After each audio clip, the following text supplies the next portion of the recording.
The 12 days of a Merry Christmas roll on as Morgan Rogers scores yet another wonder goal and Villa down West Ham 3-2 at the London Stadium. Let's review it. That's right, welcome back to the Rogers Reports YouTube channel. We are less than 20 subscribers away from surpassing any expectations I had for this year and hitting 4,100 subscribers. So if you are watching the content and enjoying match previews, reviews, transfers and everything in between, please do be sure to go down, leave a like, subscribe to the channel and turn notifications on. That way you won't miss a thing when I upload. But as I predicted on both my channel and the Hammers Chat YouTube channel when we previewed the Aston Villa versus West Ham game, I said the London Stadium is a bit of a bogey one for Aston Villa. We've lost 4 of our 5 games away from home, and I thought this one was going to be a struggle. And struggle we did. We found ourselves behind, trailing in the match twice. 1-0, 2-1, but eventually quality shone through. And that was the quality of Aston Villa's, I think, probably next £100+ million man. Morgan Rogers, my hero. His second goal, which I'll overlay, it was better than his Tottenham one. It was better than the free kick against Leeds for me. That was his goal of the season so far. A fantastic strike, taking Areola out of the game. We're going to be reviewing this game though. Let's get into the foot mob and the sofa score. Go through it, look at the stats, and then talk about what's happened because it's still fresh. We're reviewing it. We're reacting. Let's go. So, like I say, it wasn't without its difficulties, this 3 points for Aston Villa. We travelled down to the London Stadium, a stadium we had one win in about, they've moved in there 2016. So nearly 10 years, we only had one win to show from it last season. Well, the dub column continues to stack up as now we get our second. But it wasn't all sunshine and roses. An Ezri Konsa mistake allowed Fernandes to score in 29 seconds. And I was head in hands, panicking, worrying, working up a sweat, thinking it was just going to be another typical Villa loss at the London Stadium. But that was not to be the case, as then a Mavropanos own goal gave me a little bit of hope before Jared Bowen, again, another.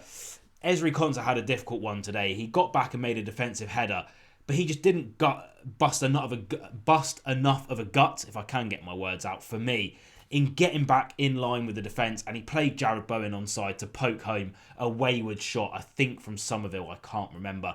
But then a double from Morgan Rogers. The first was a lovely touchdown from a Yuri Tielemans cross and then slotted it in the far corner. And then that second goal, I've already played it on the screen if I was able to, was quite simply spectacular. Yep, lucky Villa roll on with another wonderful strike from outside the box. But we do roll on with the 3 points. If we look at the momentum of the game here, you'll see it was mainly Villa. I thought we actually completely and utterly dominated, which is really funny. We completely and utterly dominated the first 45 minutes of this football game. It was effectively all Aston Villa, bar 2 moments where West Ham got their 2 goals. We were all over them, but we didn't create a bloody thing, let me tell you. The Mavropanos own goal, was trying to defend. It's unlucky. It was a great cross from John McGinn. Comes off his head. Keeper could do nothing about it. It is what it is. It happened. But other than that, we literally created a grand total of 0 in that first half. The second half, however, we started off quite strong.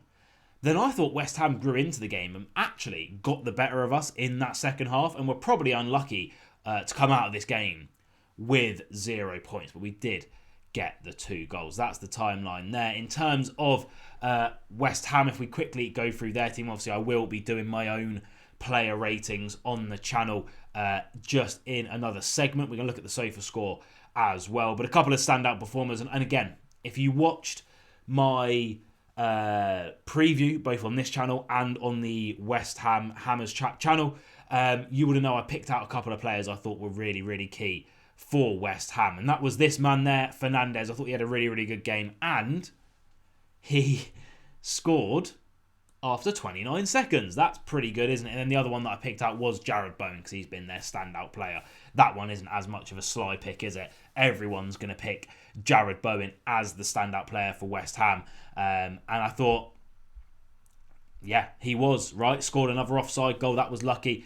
just offside. I thought Magassa and Potts, who were two that Gio from Hammers Chat picked out that come back into the team, they were both really well. I think West Ham was slightly let down again by their defence. You can see there the rating's not so good. I actually thought Juve was probably the better out of their defenders in this game. But yeah, Villa lucky to get away with one here. If we look at the stats and why I say get away with one, yep, you know, we dominated the ball, we dominated possession, we knew that was going to happen. West Ham, Nuno, low block. We struggle against low blocks, but the expected goals goes in the favour of West Ham, and that was very, very obvious for all to see. They had 10 shots to our 7, 2 big chances to our 1. Obviously, we outpassed them within an inch of their life, but then you look at this, they outdone us in every bit of XG apart from those on-target goals, and it was ultimately, I mean, look at that look at the distance on that Morgan Rogers goal. Look at the distance on the 2 West Ham goals. They were well worked. We got a little bit lucky that Rogers had that quality above everyone else on the pitch. But what does it mean for the table? Well, it is very, very good viewing. All of the people around us, bar Manchester United, have played. Manchester United could get up to a maximum of 28 points if they can get past Bournemouth. That's tomorrow at 8 p.m. Which means we go in to game week 17 against Manchester United with at least a 5-point break on the team in 4th. It's absolutely massive. For West Ham, it is not good viewing at all because Nottingham Forest managed to get a 3-0 victory over Tottenham Hotspurs. They now move 5 points clear of West Ham. Leeds haven't played yet. They play Brentford. If they can get a win there, West Ham really in a danger zone. But how would I rate the Villa players? Let's go into the Rodgers Reports player rating. Before we get into that, this is how SofaScore rated the Villa boys. No surprise that Morgan Rogers was the standout performer, and no surprise for me that Ezri Konsa was one of the lowest rated players. Will my ratings be different to those SofaScore ratings? Let's have a look. And here we have it. It was the exact team I predicted in my preview, bar Marco Bizot and Lindelof coming in. I wasn't 100% sure whether the Martinez and Pau Torres injuries were going to be long enough term to rule them out of this game. However, as it turns out, they were. Now, what is up with Emi Martinez? Again, it seemed like he would play through any ailment for Villa a couple of years ago. And now, I think if he has a crack in his nail, he says, Emery, Unai, Don Unai, I don't fancy it today, son. Stick Marco in goal. And that will lead me in nicely to the next video that will be on this channel, which is going to be a bit of news around some transfers for goalkeepers for Aston Villa. But let's get into the player ratings. Marco Bizot, I am going to give a 6. Commanded his area a lot better. A little bit dodgy on one corner, but that was given as a foul, so we'll let him off for that one. Commanded his area well. His passing, his kicking was pretty good. Could do nothing about that second goal. I do wonder whether he could have done more with that first goal. To get beaten from that angle at your front post and kind of duck out the way, just make yourself bigger. Get in front of it. At least get close to it. But yeah, not too bad, but not too good. Matty Cash, I'm going to give a 6 to. Defensively, okay.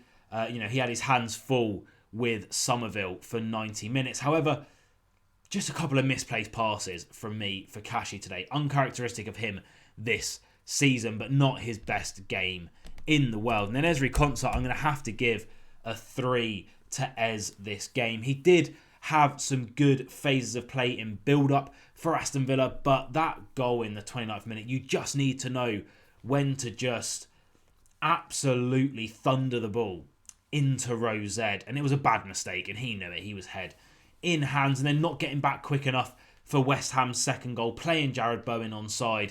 You know, I know he was back for the defensive header, but then as soon as you land, you should be straight back in line, ready for the next one. Just took a little bit too long, and ultimately was, 5 yards deeper than our back line.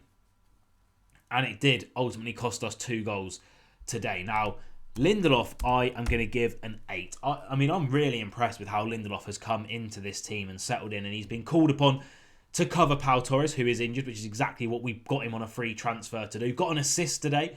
Fair enough, Morgan Rogers did do the lion's share of the work for that goal. However, someone had to pass it into him, and that was Lindelof. I thought he was really good defensively. Aerially, he was really, really impressive defensively. And I thought on the ball, very, very good as well. Maatsen, I'm going to give a 6. Couple of good phases of play. Defensively, played okay, but I think for the amount of room that he was being afforded down that left-hand side, I would have liked to see him do a little bit more with it. Now, moving on into the midfield, I'm going to give Kamara a 7. I thought he was probably the better of our midfield 4 in this game.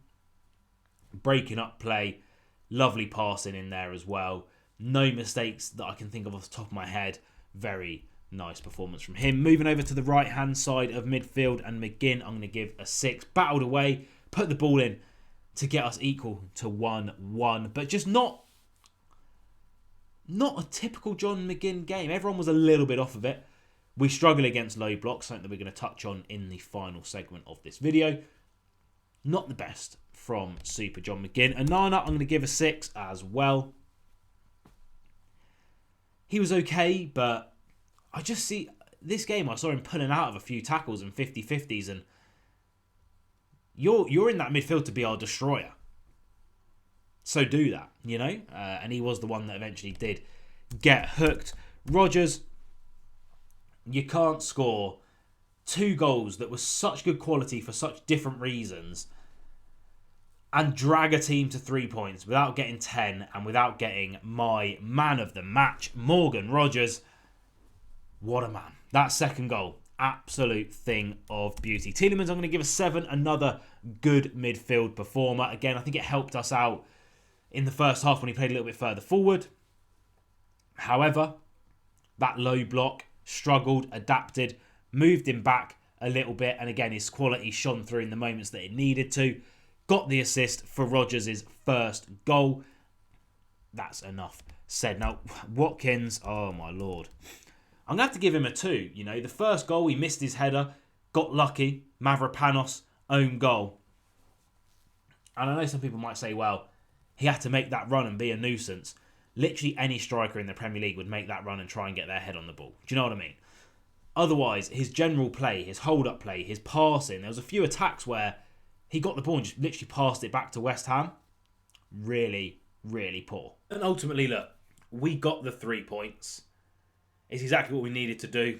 We knew that the West Ham stadium was going to be a hard stadium to go to, play our football. We struggle against low blocks, and that's just something that I do want to touch on. Emery's ability to manage a team against an opposition that plays a low block, it's going to cost Villa. It really is. We're so shambolic against teams that play a low block because we're so set in our ways of slow build-up play, trying to play through the middle of the pitch. And we struggle. And it's something that we still need to address, and I hope that we do address it very, very soon. But look, 3 points is 3 points. The Emery steam train rolls on to Manchester United next week. Another bogey team for Aston Villa. Can we do it? Comment your thoughts down below, and I'll see you guys soon.